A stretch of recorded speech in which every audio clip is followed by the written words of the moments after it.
My name is James. I was born in a village so small it doesn't appear on any map.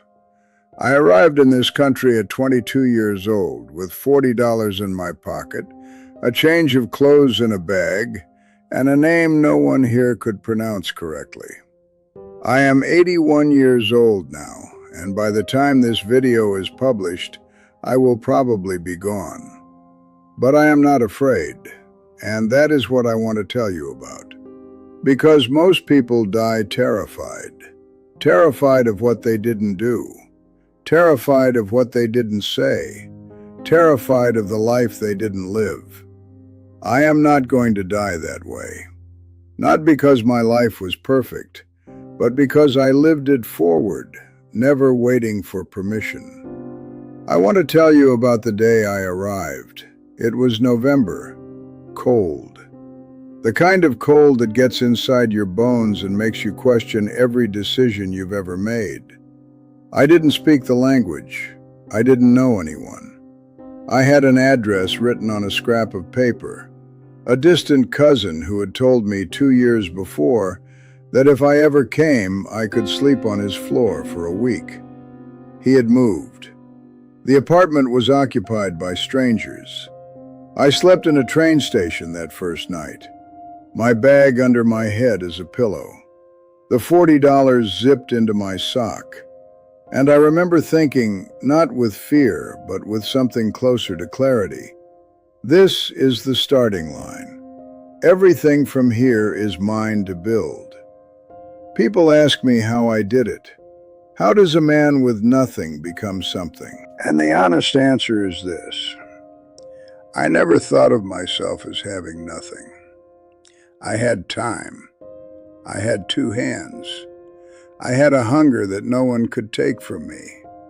And I had learned from my father, a man who worked the same field for 40 years, one thing that turned out to be worth more than any diploma. Nobody gives you dignity. You build it, day by day, brick by brick, with your own hands.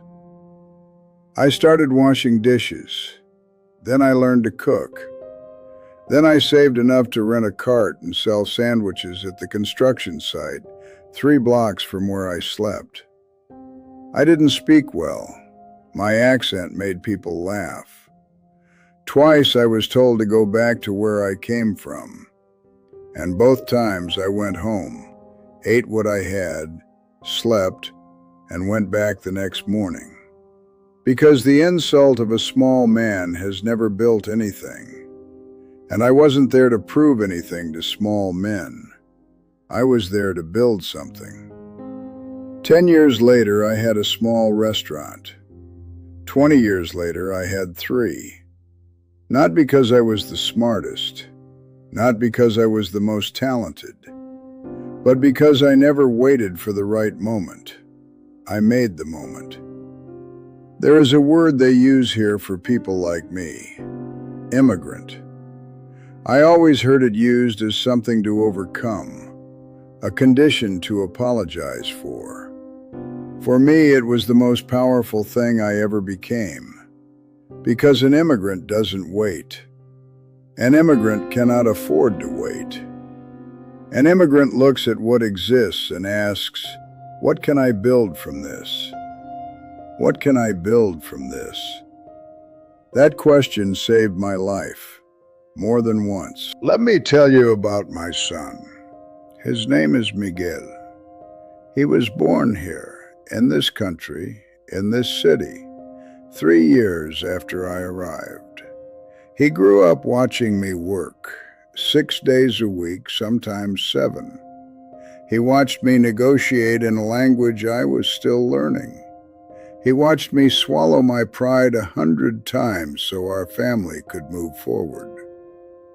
One day, he was about 14. He came to the restaurant after school and sat across from me at the table I kept by the kitchen door. He said, "Papa, don't you ever get tired of fighting so hard for so little?"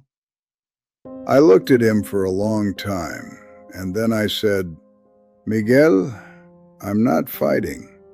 I'm building." There's a difference. Fighting means you're angry. Building means you love what you're making. He didn't understand it then.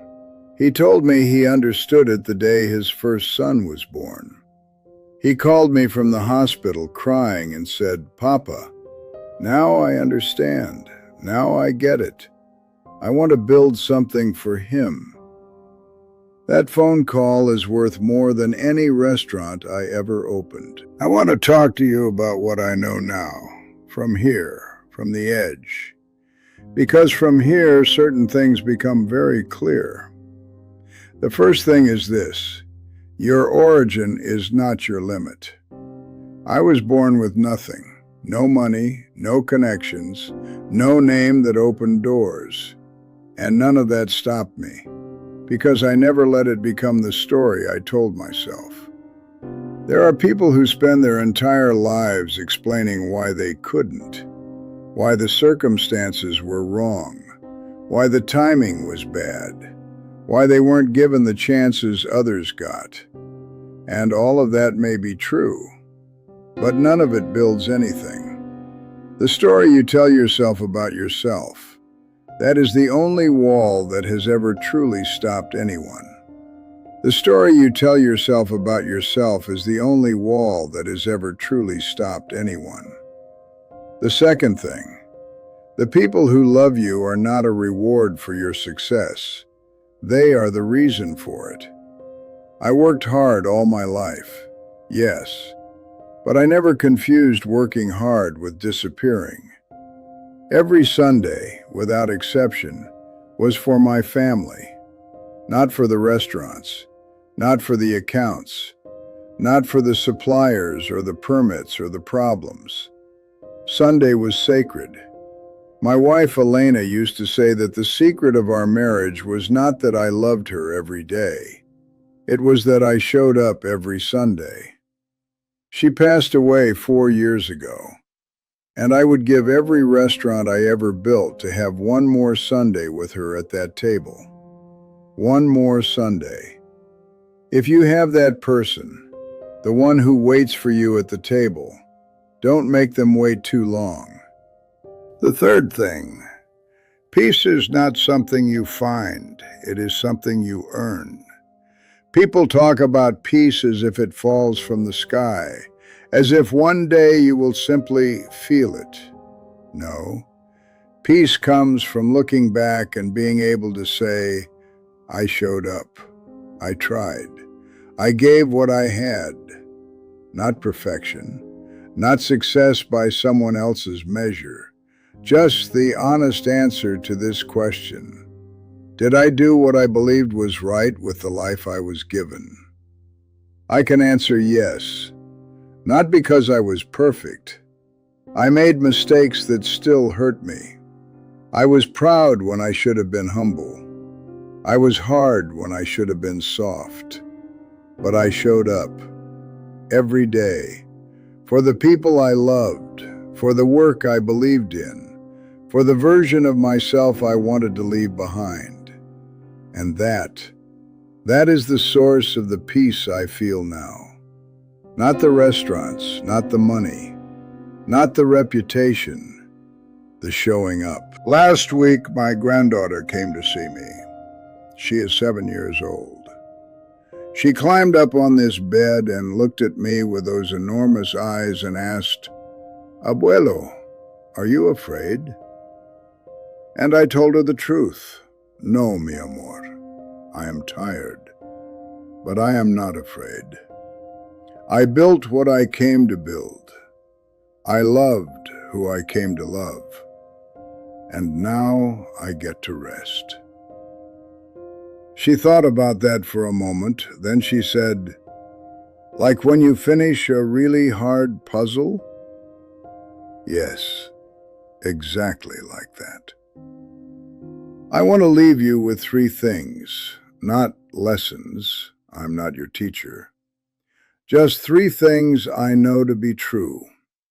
1. Start before you're ready. I was never ready.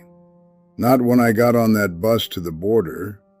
Not when I opened the first restaurant. not when I had my son. Readiness is a feeling that comes after you start, never before. If you wait until you're ready, you will wait your entire life. The person you want to become is already on the other side of the first step you're afraid to take. 2. Protect your Sundays. Whatever yours is, a Sunday, a morning, a ritual, a phone call every week, protect it. The work will always ask for more. It will always expand to fill every space you give it. The people you love cannot expand. They can only shrink, slowly, quietly, if you don't show up. Protect the time that belongs to them, not because you owe it, because you want to be the person who gave it. 3. Die with a clear account. Not a perfect one, a clear one. Know what you built. Know who you loved. Know what you gave. The weight that crushes people at the end is not the things they did. It's the things they kept putting off. The apology not given. The trip not taken. The child not called. Don't carry that weight. It costs too much. I came to this country with $40 and a name no one could pronounce. I am leaving it with grandchildren who carry that name forward.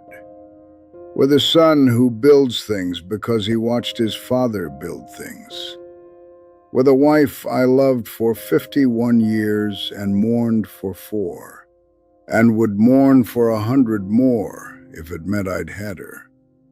With the knowledge that the field my father worked for 40 years, that field taught me everything worth knowing. That nothing is built without patience. That nothing holds without love. That the life worth living is not the impressive one. It's the honest one. I am not afraid. I am finished. And there is a difference. Go build something, not for the applause, for the people who will carry it forward when you are gone. I am tired now. Go live.